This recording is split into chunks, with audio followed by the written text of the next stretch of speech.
Have you ever stopped to wonder how a woman hunted by the world's most elite intelligence agencies, the CIA, Mossad, and MI6, managed to walk among them for 5 years without being caught? When Ziva David descended those stairs into Gibbs' basement in season 17, it wasn't just a surprise return. It was a physical impossibility. Ziva wasn't just alive, she was transformed. The fiery, direct Mossad officer we knew had been replaced by a phantom. She had spent half a decade living in total silence, operating in the dead zone. But how does a human being just disappear? Today, we're performing a forensic analysis of Ziva David's missing years. We're looking at the lethal ghost protocols she mastered to stay invisible. Let's dive into the dark evolution of Ziva David. Ziva's foundation was built in Mossad's Kidon unit.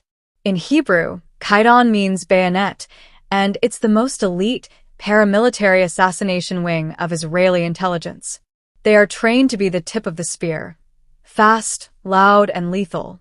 But Kidon training teaches you how to complete a mission, not necessarily how to vanish for a lifetime. When the farmhouse in Israel exploded in 2016, Ziva had a choice: return to Tony and the life she loved, or go underground to dismantle Sahar's network once and for all. She chose the shadows. This began her transition into tradecraft survival. She had to unlearn her Mossad habits and learn how to exist without a digital footprint, a bank account, or a permanent face. She didn't just hide, she evolved. Think about the world between 2016 and 2019.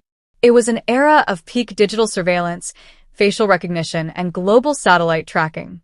To survive, Ziva likely tapped into ancient stay-behind networks in Europe, remnants of the Cold War. These are cells of people and safe houses that don't exist on any modern server. She mastered the art of the invisible woman. She learned to move through airports without triggering a single biometric alarm and how to use black market identities that were airtight. When she returned to DC, we saw the proof. She didn't use the front doors of the Navy Yard. She navigated the vents and utility tunnels like she owned them. She had become a ghost, and a ghost doesn't need a key to get in. Becoming a phantom isn't just a physical feat, it's a psychological sacrifice. To be truly invisible, you have to sever every emotional cord. For Ziva, this meant the agonizing discipline of staying away from Tali and Tony. This isolation fundamentally changed her combat style. If you watch her fight scenes in seasons 17 and 18, she's much more brutal and immediate. She no longer looks for a fair fight or an arrest. She looks for a 0-second resolution.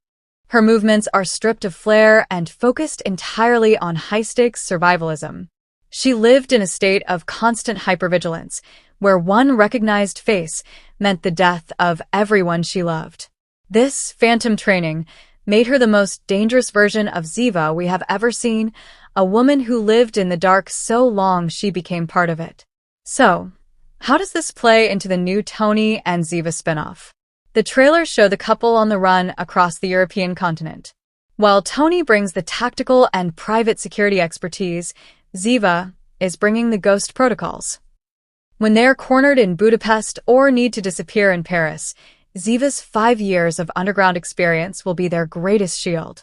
She knows the safe houses that aren't on any map and can spot a tail from 3 blocks away. But the real question is, can Ziva ever truly step back into the light? Can you stop being a phantom once you've learned to love the shadows? As they fight to protect Tali, her phantom skills are her greatest weapon, but they might also be her greatest burden. Ziva David's journey isn't just about a spy coming home. It's about a warrior who sacrificed her soul to keep her family safe. She proved that you can beat the world's best trackers if you're willing to become a ghost. What do you think? Does Ziva's phantom phase make her more dangerous than Tony? Or has Tony picked up some secret skills of his own during his time in Paris? Let me know your theories in the comments below. We put a lot of research into these deep dives, so if you enjoyed this analysis, please consider sending a small star gift to support the channel. Your support keeps us going. Don't forget to subscribe. We'll see you in the next one. Thanks for watching.